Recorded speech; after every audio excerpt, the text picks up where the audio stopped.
Selamat datang di channel Simar Imam. Sembari mendengarkan tinggalkan like dan komentarnya bosku. Jangan lupa pasang headset kalian. Siapkan kopi dan camilan. Lupakan pahitnya kehidupan. Mari kita dengarkan sambil rebahan. Penembak jitu terbaik. Bab 641.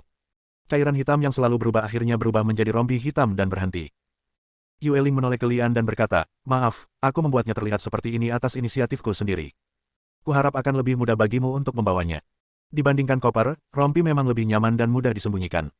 Lian melepas rompinya dan mendengar Yueling berkata dari belakang, "Cobalah." "Sekarang, di sini," Lian bertanya. Yueling menatap Xiao Yue dan berkata, "Bukankah kalian pasangan? Apa masalahnya?" Wajah Xiao Yue memerah saat mendengar ini. "Oh, kamu peduli padaku," Yueling berkata dan berbalik. "Sebenarnya, kamu tidak perlu mengkhawatirkanku. Aku hanyalah sebuah komputer. Aku tidak memiliki emosi manusiamu. Anggap saja aku sebagai mesin."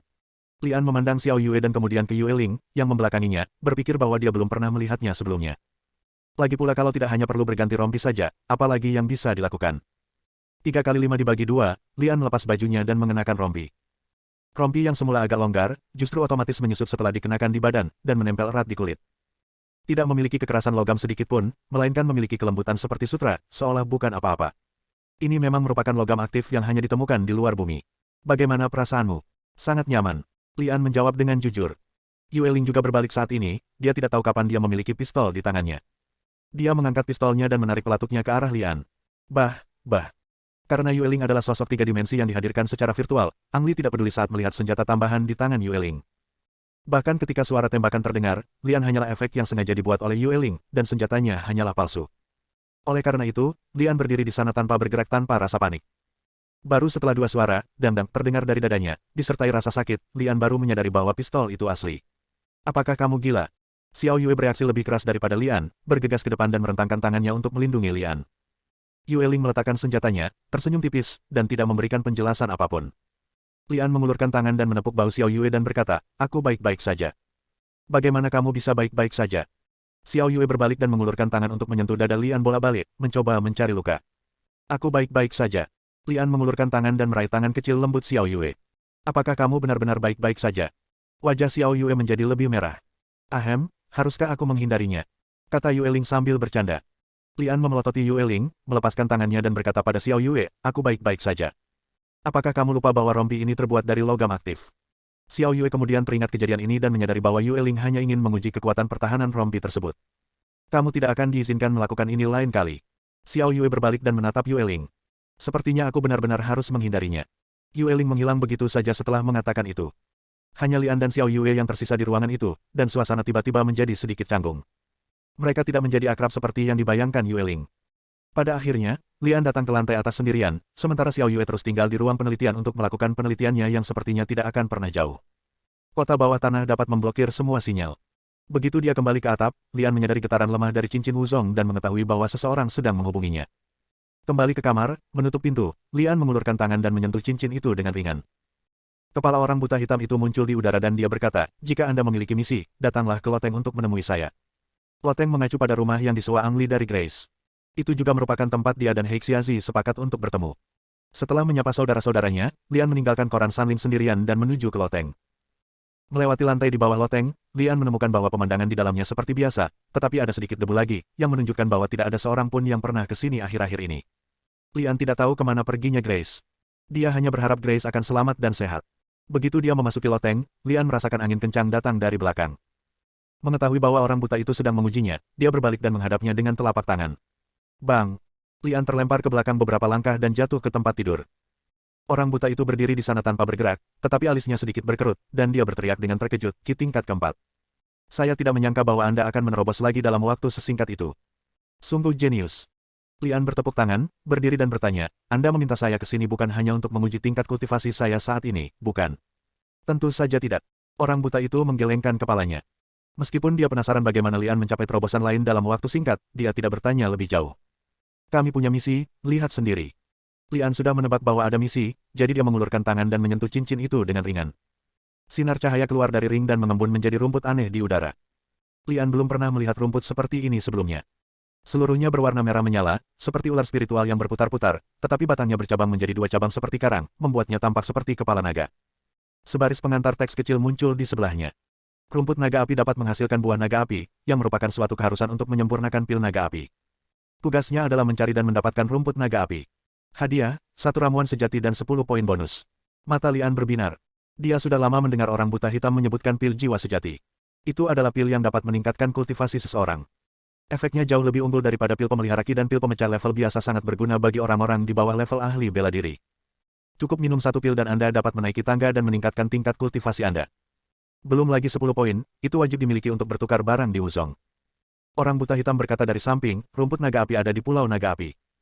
Bisa dikatakan sangat mudah untuk menemukan dan mengambil rumput naga api, namun misi ini akan sedikit terhambat.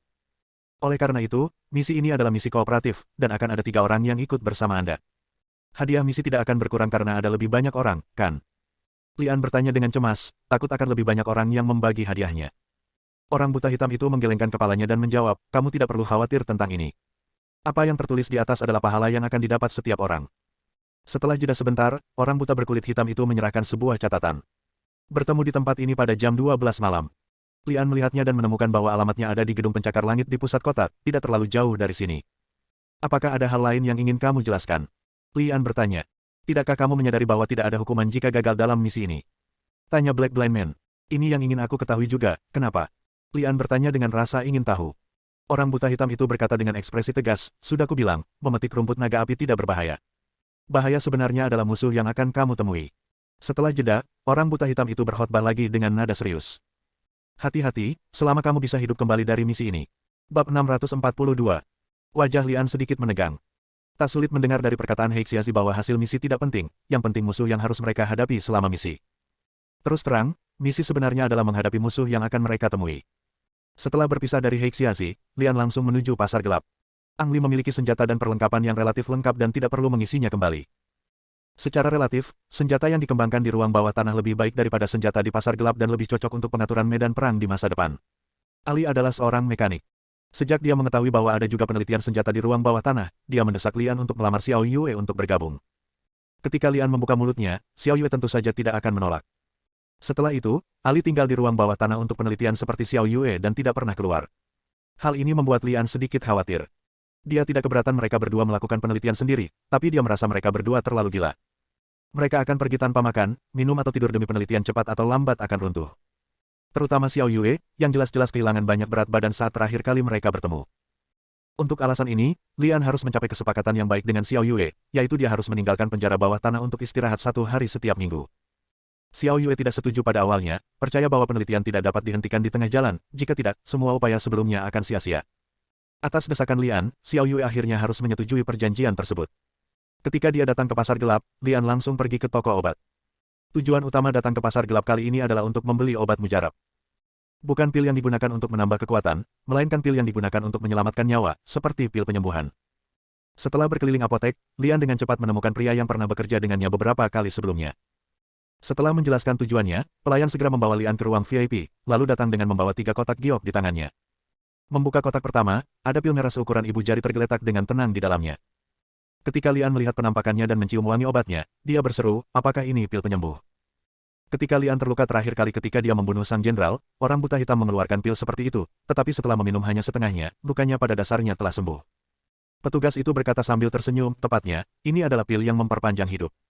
Pil penopang hidup, gumam Lian. Pelayan itu mengangguk dan berkata, selama kamu masih bernafas, meminum pil pemanjang hidup ini akan melindungimu dari kematian. Lian merasa ini agak berlebihan, tapi mengingat efek meminum setengah pil terakhir kali, dia yakin itu tidak akan jauh lebih buruk. Berapa harganya? Pria itu mengacungkan 3 jari. 3 juta dolar. Bukankah ini terlalu gelap? Lian mengutuk dalam hatinya, tapi tidak ada perubahan di wajahnya. Agak mahal, tapi sekali lagi. Jika itu benar-benar bisa menyelamatkan nyawa, tidak masalah jika harganya sedikit lebih mahal. Bagaimana dengan yang ini? Lian menunjuk ke kotak kedua dengan tenang. Pria itu membukanya, dan di dalam kotak giok itu terdapat sebuah pil yang bentuk dan ukurannya sama dengan pil pemanjang hidup, namun berwarna biru. Ini adalah pil pembangun ki.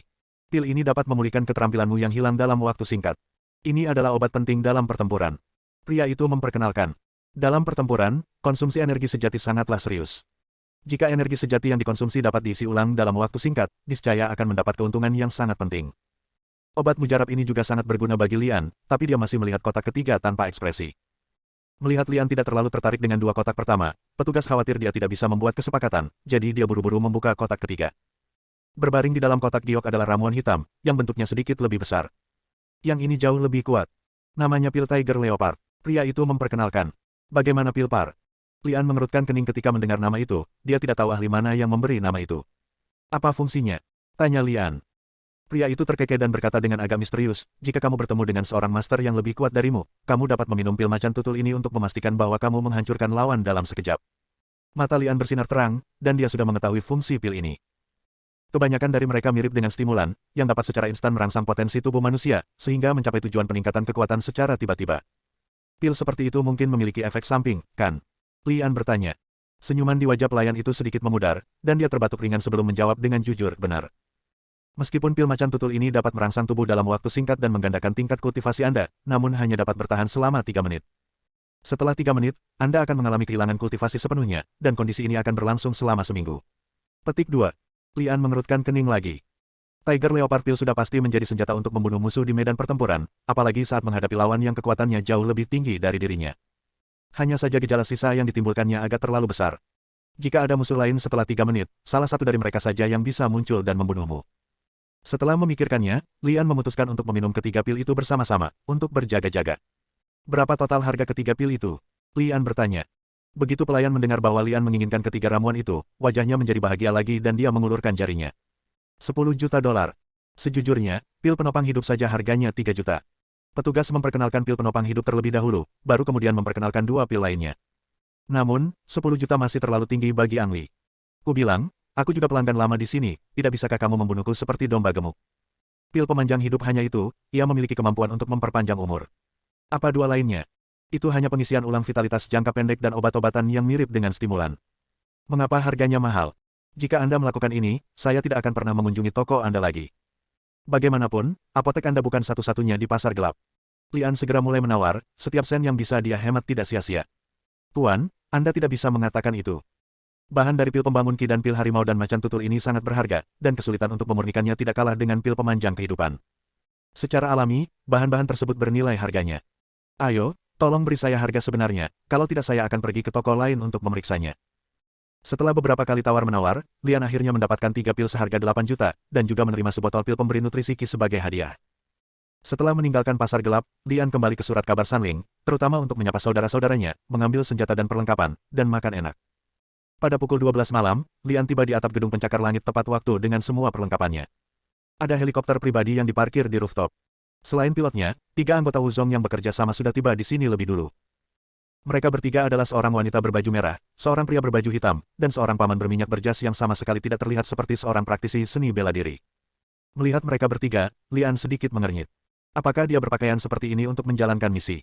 Di saat yang sama, mereka bertiga mengerutkan kening dan menatap Lian. Bab 643. Matahari terbit memancarkan sinar merah ke tanah yang hangus. 2 sosok berlari dari garis pantai satu demi satu, itu adalah wanita berbaju merah dan pria berjas.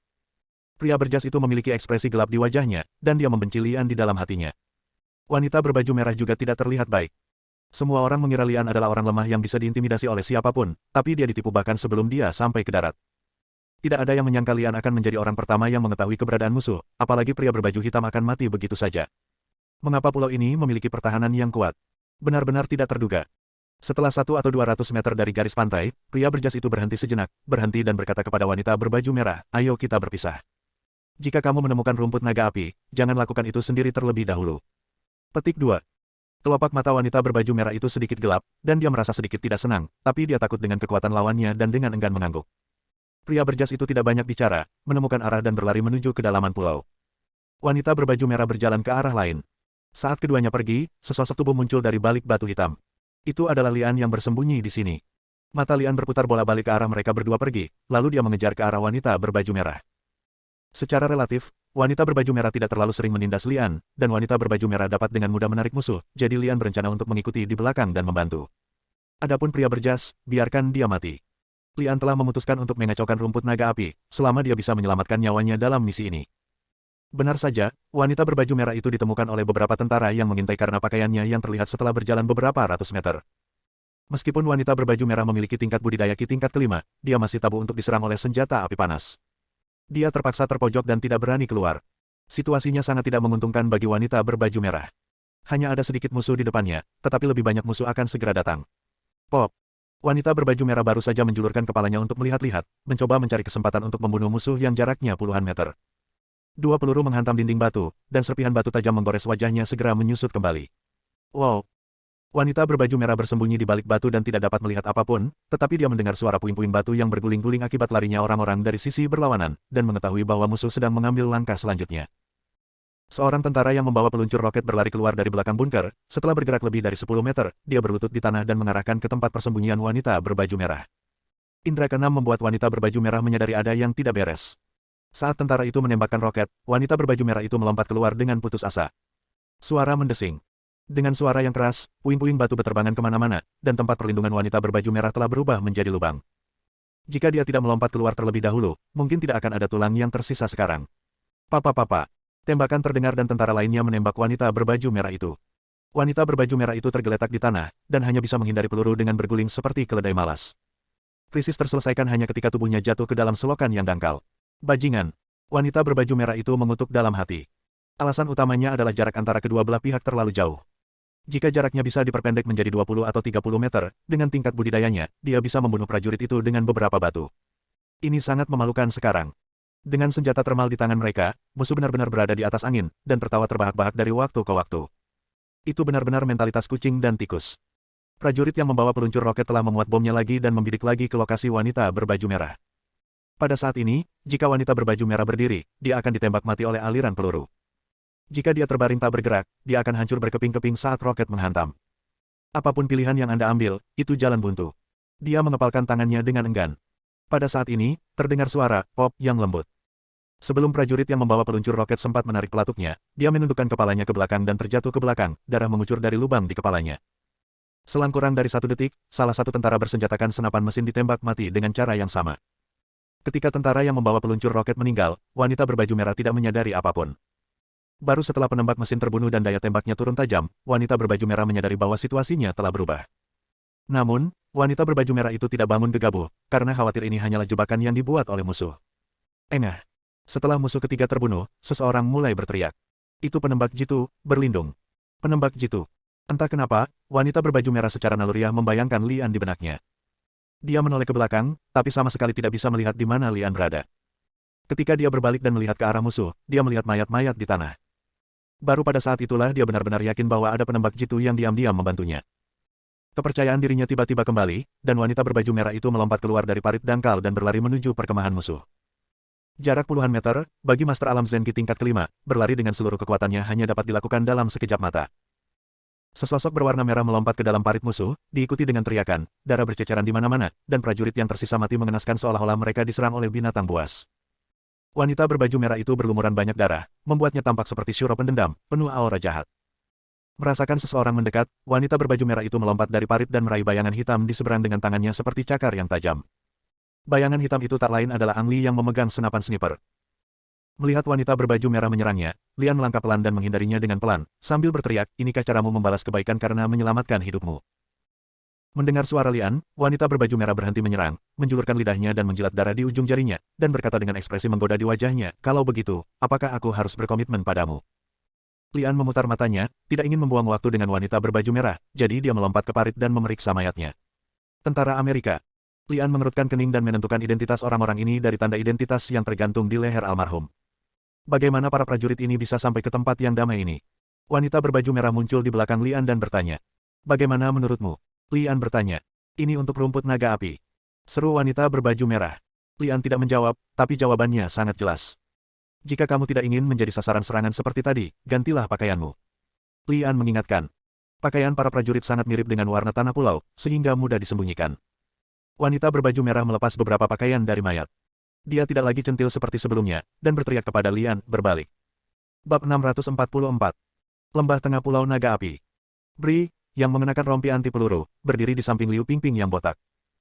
Seluruh tubuh lelaki tua itu tersembunyi di balik jubah hitam, wajahnya seputih kertas, dan seluruh tubuhnya memancarkan aura suram.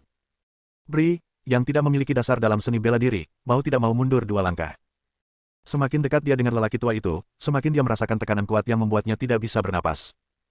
Bahkan Liu Pingping, yang berada di Zenki tingkat 6, berdiri di depan lelaki tua itu dan tidak berani menarik napas. Mata ketiga orang itu tertuju pada 5 rerumputan merah berbentuk ular spiritual dan naga terbang yang jaraknya puluhan meter. Tidak seperti tempat lain di pulau itu, lembah ini berpusat pada 5 rumput naga api, dan area dalam jarak 100 meter ditutupi dengan warna merah darah. Berdiri di sini, Anda bisa merasakan kekuatan hangat memancar dari tanah di bawah kaki Anda. Seiring waktu, orang akan merasa panas di sekujur tubuh dan bahkan kehilangan akal. Jika bukan karena kelima rumput naga api ini akan mekar dan berbuah, mereka pasti sudah lama memetik rumput naga api tersebut. Rumput naga api memiliki kebutuhan yang sangat tinggi terhadap lingkungan tumbuhnya. Begitu dikeluarkan dari lahan ini, rumput tersebut akan berhenti berbunga dan berbuah, bahkan mungkin layu dan mati dalam waktu singkat. Khasiat buah naga api ratusan kali lipat dari rumput naga api. Bahkan jika dimakan langsung, dapat meningkatkan budidaya tubuh manusia. Oleh karena itu, mereka bertiga tinggal di sini menunggu rumput naga api mekar dan berbuah, lalu langsung memetik buah naga tersebut. Tuan Yin, kali ini hanya tentang memetik tanaman obat. Bukankah agak rewel jika Anda pergi ke sana sendiri? Liu Pingping bertanya dengan lembut. Pak Tua Yin mendengus tanpa menjawab, dan berkata, Liu Wazi, di antara semua junior, kaulah yang paling saya hormati. Namun, pada operasi terakhir di Los Angeles, Anda justru membiarkan targetnya kabur. Tuan Yin, apa yang kita lakukan terakhir kali? Liu Pingping mencoba menjelaskan tetapi disela. Saya tahu bahwa tanggung jawab atas tindakan terakhir bukan terletak pada Anda. Namun, memetik rumput naga api kali ini tidak sesederhana kelihatannya. Menolak informasi dari Anzi yang kami atur di Wuzong, Wuzong pun mengirimkan orang ke pulau ini, dan sasarannya adalah rumput naga api ini. Tuan Yin berkhotbah. Liu Pingping mengerutkan kening saat mendengar kata Wuzong. Jiwa naga disebut sebagai organisasi misterius terkuat di dunia, namun kekuatan Wuzong sama sekali tidak lebih lemah dari jiwa naga, apalagi penelitian bela diri Wuzong jauh lebih unggul dari jiwa naga. Dragon Soul telah lama mencoba mencaplok Wuzong dan telah melancarkan beberapa tindakan untuk melakukannya, tetapi tidak ada satupun yang berhasil. Apalagi dalam 10 tahun terakhir, persaingan antara Dragon Soul dan Wuzong semakin sengit. Sederhananya, pemetikan rumput naga api kali ini telah berubah dan menjadi kompetisi kecil antara jiwa naga dan Wuzong. Tujuan Tuan Yin datang ke sini sangat jelas, yaitu dia tidak akan pernah membiarkan misinya gagal dan kalah dari Wuzong. Tuan Yin, berapa banyak orang di sini dari Wuzong? Liu Pingping bertanya setelah berpikir sejenak. Jumlah orangnya tidak diketahui. Kita sudah tahu bahwa ada seorang pejuang di tingkat ke-6 dari Zenki, jawab Yin Tua.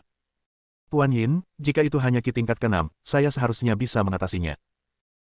Tuan Yin tiba-tiba kembali menatap Liu Pingping, mencibir dan berkata, Liu Wazi, jangan khawatir, saya di sini bukan untuk mengambil pujian dari Anda, saya di sini hanya untuk memastikan misinya tidak gagal. Saya tidak berani. Liu Pingping menundukkan kepalanya. Tuan Yin berbalik dan berkata, sudah berapa lama sejak tembakan dilakukan? Orang-orang itu seharusnya sudah berada di pulau itu. Liu Pingping menoleh dan menatap Bri. Bri buru-buru menjawab dengan matanya bahwa dia sudah membuat pengaturan. Jangan khawatir, saya telah mengirim kedua murid saya untuk mengejar mereka, dan saya tidak akan pernah membiarkan mereka datang ke sini. Liu Pingping mengerutkan kening dan menatap Tuan Yin dengan rasa jijik. Dia juga mengatakan bahwa saya di sini bukan untuk mengambil pujian, jadi tinggalkan saya di sini dan biarkan kedua murid Anda pergi. Mendengus. Liu Pingping sangat tidak puas, tetapi dia tidak berani mengatakan apapun karena Tuan Yin adalah seorang ahli di bidang seni bela diri. Terus terang, pihak lain bisa membunuh Anda hanya dengan beberapa klik jarinya. Sudut Pulau Naga Api. Engah. Seorang prajurit yang kepalanya muncul dari balik batu tewas tertembak di kepala. Hampir di saat yang bersamaan, sesosok tubuh melintas dan membunuh 3 prajurit lainnya dengan beberapa gesekan. Ini bukan kali pertama Ang Li dan Rahel berkolaborasi. Setiap kali Rahel membunuh musuh dari jarak dekat, sementara Ang Li mengintai di belakang dengan senapan sniper sebagai pelindung. Saat pertama kali bertemu, Rahel, seperti 2 orang lainnya, mengira Lian adalah orang yang lemah, terutama saat dia melihat Lian memegang pistol. Setelah bekerja dengan Ang Li, Rahel menyadari bahwa dia salah. Kecuali fakta bahwa tingkat kultivasi Lian sedikit lebih rendah dari miliknya, pengalaman bertarungnya di aspek lain sangat kuat, terutama saat menggunakan senjata termal untuk bertarung. Setiap saat, Ang Li dapat mendeteksi keberadaan musuh terlebih dahulu dan memerintahkan Rahel untuk membunuh target dengan mudah. Tanpa Lian, Rahel yakin bisa membunuh targetnya, tapi itu tidak semudah sekarang. Setelah membunuh target, Rahel memeriksa sekelilingnya seperti biasa dan memastikan tidak ada penyergapan sebelum mereka berdua terus bergerak maju. Saat ini, Rahel mengerutkan kening, dan kemanapun dia memandang, seorang pria jangkung sedang berjalan menuju sisi ini. Karena sudutnya, Lian tidak dapat melihat pria itu, tetapi dia memperhatikan sesuatu dari reaksi Rahel. Pria itu mengambil beberapa meter langkah demi langkah, dengan cepat menutup jarak antara dia dan Rahel. Energi sejati tingkat ke-5. Rahel dapat mengetahui dari gerakan lawan bahwa budidaya lawannya tidak lebih lemah dari miliknya, jadi dia menerkamnya segera setelah dia bergerak, berniat untuk menyerang terlebih dahulu. Sial, kenapa kamu harus bertindak sendiri? Apa kamu tidak tahu cara memimpin orang ke sini dan biarkan aku menyelesaikannya? Lian diam-diam mengutuk, sangat tidak puas dengan perilaku impulsif Rahel. Jari-jari Rahel seperti kait, dan kukunya memancarkan cahaya perak samar, itulah senjata yang dia gunakan. Bahkan jika itu adalah armor baja, itu akan meninggalkan jejak jika dia menangkapnya, dan tubuh fisiknya tidak dapat menahan tangkapannya. Otot pria itu menunjukkan bahwa dia telah berlatih kungfu. Dia sama sekali tidak memperhatikan serangan Rahel. Dia tidak menghindar atau menghindar, dan hanya meninju saya. Desing. Tangan Rahel melintasi dada pria itu, mengeluarkan suara seperti baja yang saling bergesekan. Dia hanya menggoreskan sedikit bekas darah di dada pria itu, tapi gagal melukainya seperti yang diharapkan. Ledakan. Pria itu meninju dada Rahel. Rahel tidak memiliki pertahanan fisik seperti laki-laki, jadi dia terjatuh dan memuntahkan darah sambil berteriak. Ketika Lian mendengar teriakan itu, dia tahu bahwa Rahel telah menghadapi musuh yang kuat. Dia mengambil senapan sniper dan ingin melangkah maju untuk mendukung, tapi kemudian dia merasakan angin gelap bertiup. Tanpa ragu-ragu, Ang Li melemparkan senapan sniper di tangannya ke arah Yin Feng, dan pada saat yang sama menghindar ke samping. Hah! Jeritan lembut terdengar dari kanan. Bang! Senapan penembak jitu ditembakkan oleh cahaya dingin, dan kemudian pedang bulan purnama terlihat dipaku ke batu. Bersambung,